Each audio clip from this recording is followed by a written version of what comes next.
ଯେତେବେଳେ ଚାହିଁବେ ସେ ନାରୀ ତୁମକୁ ଦବ ମିଳନ ପାଇଁ ହାତ ଧରିକି ରୁମକୁ ଡାକିବ। କେବଳ ଲୁଣ ପାଣି ଏହି ଜାଗାରେ ଢାଳି ଦିଅନ୍ତୁ।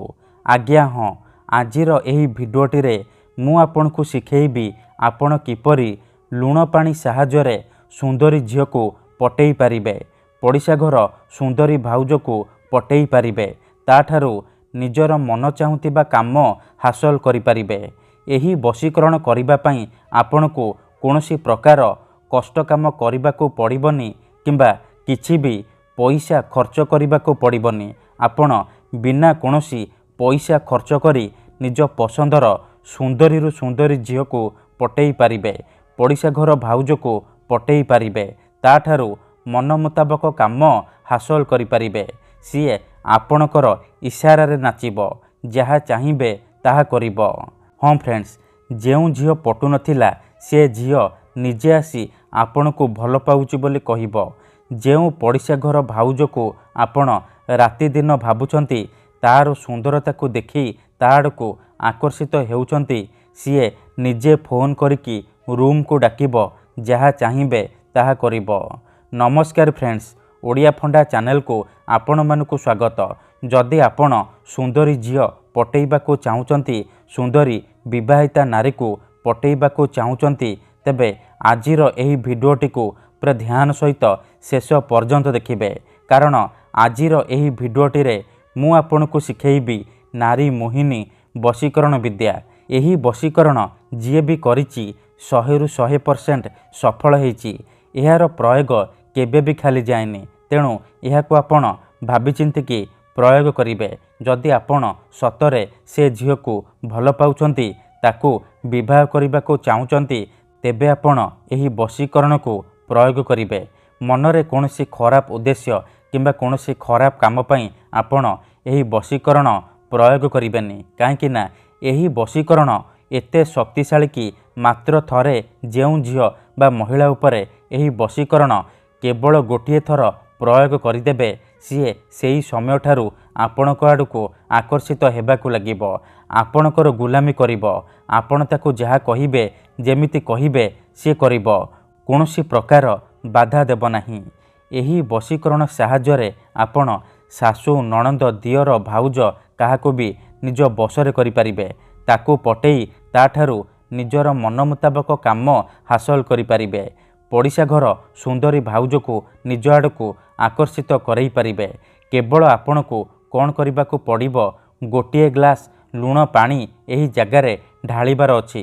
ତାପରେ ଦେଖିବେ ଚମତ୍କାର। ଯଦି ଆପଣ କେଉଁ ଝିଅକୁ ମନେ ମନେ ଭଲ ପାଉଛନ୍ତି, କିନ୍ତୁ ଯେତେ ଚେଷ୍ଟା କଲେ ମଧ୍ୟ ତାକୁ ପଟେଇ ପାରୁନାହାନ୍ତି, ତାକୁ ନିଜର ମନ କଥା କହିବାକୁ ଡରୁଛନ୍ତି, ଆଉ ଆପଣ ଚାହୁଁଛନ୍ତି କି ସେ ଝିଅ ନିଜେ ଆସି ଆପଣଙ୍କୁ ଭଲ ପାଉଛି ବୋଲି କହୁ, ତେବେ ଗୋଟିଏ ଗ୍ଲାସ ଲୁଣ ପାଣି ଏହି ଜାଗାରେ ଢାଳି ଦିଅନ୍ତୁ। ଗ୍ୟାରେଣ୍ଟି ଦେଉଛି ସେ ଝିଅ ନିଜେ ଆସିବ, ଆପଣଙ୍କ ସହିତ କଥା ହେବ, ଆପଣଙ୍କୁ ଭଲ ପାଉଛି ବୋଲି କହିବ। ଆପଣଙ୍କ ପ୍ରେମରେ ଏମିତି ଦିବାନୀ ହେଇଯିବ କି ଆପଣଙ୍କୁ ନ ଦେଖି ଗୋଟେ ମୁହୂର୍ତ୍ତ ବି ରହିପାରିବନି। ଠିକ୍ ଅଛି, ତେବେ ଏହି ବଶୀକରଣ କରିବା ସବୁଠାରୁ ସହଜ। ଏହାକୁ ଆପଣ କିପରି କରିବେ, କେମିତି କରିବେ, ଏହାର ପ୍ରୟୋଗ ବିଧି କ'ଣ, ମୁଁ ଆପଣଙ୍କୁ ଶିଖେଇବି। ସମ୍ପୂର୍ଣ୍ଣ ପ୍ରୟୋଗ ବିଧି ମୁଁ ଆପଣଙ୍କୁ ଶିଖେଇବି। ଜାଣିବା ପାଇଁ ଭିଡ଼ିଓଟିକୁ ମୂଳରୁ ଶେଷ ପର୍ଯ୍ୟନ୍ତ ପୁରା ଧ୍ୟାନ ସହିତ ଦେଖିବେ। ବିଧିଟି ଜାଣିବା ପୂର୍ବରୁ ଯଦି ଆପଣ ଆମ ଚ୍ୟାନେଲକୁ ନୂଆ ଆସିଛନ୍ତି, ତେବେ ଦୟାକରି ଚ୍ୟାନେଲକୁ ସବସ୍କ୍ରାଇବ୍ କରି ପାଖରେ ଥିବା ବେଲ୍ ଆଇକନ୍କୁ ମଧ୍ୟ ଦବାଇ ଦିଅନ୍ତୁ, ଯାହାଦ୍ୱାରା ଆମେ ଯେଉଁ ବି ଭିଡ଼ିଓ ଅପଲୋଡ଼ କରିବୁ ସର୍ବପ୍ରଥମେ ଆପଣ ଦେଖିପାରିବେ ଆଉ ତାହାର ଲାଭ ପାଇପାରିବେ। ମନେ ରଖନ୍ତୁ, ଏହି ବଶୀକରଣ ବିଧିକୁ ଆପଣ କେବଳ ଶୁକ୍ରବାର ଦିନ କରିବେ, ରାତିରେ ଶୋଇବା ପୂର୍ବରୁ କରିବେ। ବିଧିଟି କରିବା ପୂର୍ବରୁ ଭଲ ଭାବରେ ହାତ ଗୋଡ଼ ଧୋଇକି ସଫା ବସ୍ତ୍ର ପିନ୍ଧିକି ଆପଣ ଏହି ବଶୀକରଣ ଆରମ୍ଭ କରିବେ। ପ୍ରଥମେ ଆପଣ କ'ଣ କରିବେ, ଗୋଟିଏ ଗ୍ଲାସ ପାଣି ଆଣିବେ ଆଉ ଅଳ୍ପ ଟିକେ ଲୁଣ ଆଣିବେ। ତାପରେ ନିଜର ଶୋଇବା ଘରେ ନାଲି ରଙ୍ଗର ଆସନ ପକେଇକି ବସି ପଡ଼ିବେ। ତାପରେ ପାଣି ଗ୍ଲାସକୁ ନିଜର ସାମ୍ନାରେ ରଖିବେ, ଆଉ ଯେଉଁ ଲୁଣ ଆଣିଛନ୍ତି ସେ ଲୁଣରୁ ଅଳ୍ପ ଟିକେ ଲୁଣ ଡାହାଣ ହାତରେ ଧରିବେ ଆଉ ଆଖି ବନ୍ଦ କରିକି ସେଇ ଝିଅ ବା ନାରୀକୁ ମନରେ ଭାବିବେ। ତାର ମୁହଁକୁ ନିଜ ମନରେ ଭାବିବେ। ତାପରେ ଏହି ମନ୍ତ୍ରକୁ ଗୋଟିଏ ଥର ପଢ଼ିବେ। ଲବଣେ ଶକ୍ତି ଆକର୍ଷଣମ୍ ଆମୁକଂ ତୀବ୍ର ବଶୀଭୂତଂ। ଏହି ମନ୍ତ୍ରକୁ ଆପଣ ଗୋଟିଏ ଥର ପଢ଼ିବେ। ଆମୁକଂ ଜାଗାରେ ଆପଣ ସେଇ ଝିଅ ବା ନାରୀର ନାମ କହିବେ। ତାପରେ ଲୁଣକୁ ପାଣି ଗ୍ଲାସରେ ପକାଇଦେବେ। ଏହିପରି ଆପଣ 3 ଥର ଲୁଣ ଧରିବେ, 3 ଥର ମନ୍ତ୍ର ପଢ଼ିବେ। ମନ୍ତ୍ର ପଢ଼ି ସାରିବା ପରେ ଲୁଣକୁ ପାଣି ଗ୍ଲାସରେ ପକାଇଦେବେ। ଏତିକି କରିସାରିବା ପରେ ସେ ପାଣି ଗ୍ଲାସରେ 3 ଥର ଫୁଙ୍କିଦେବେ। ତାପରେ ସେ ପାଣି ଗ୍ଲାସକୁ ନିଜର ଖଟ ତଳେ ରଖିକି ଶୋଇପଡ଼ିବେ।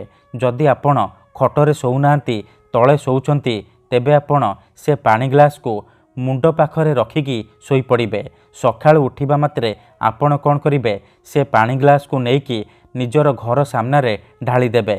ଗ୍ୟାରେଣ୍ଟି ଦେଉଛି, ଏତିକି କରିକି ଦେଖନ୍ତୁ, ଯେତେ ସୁନ୍ଦରୀ ଝିଅ ହେଇଥାଉ ପଟିଯିବ।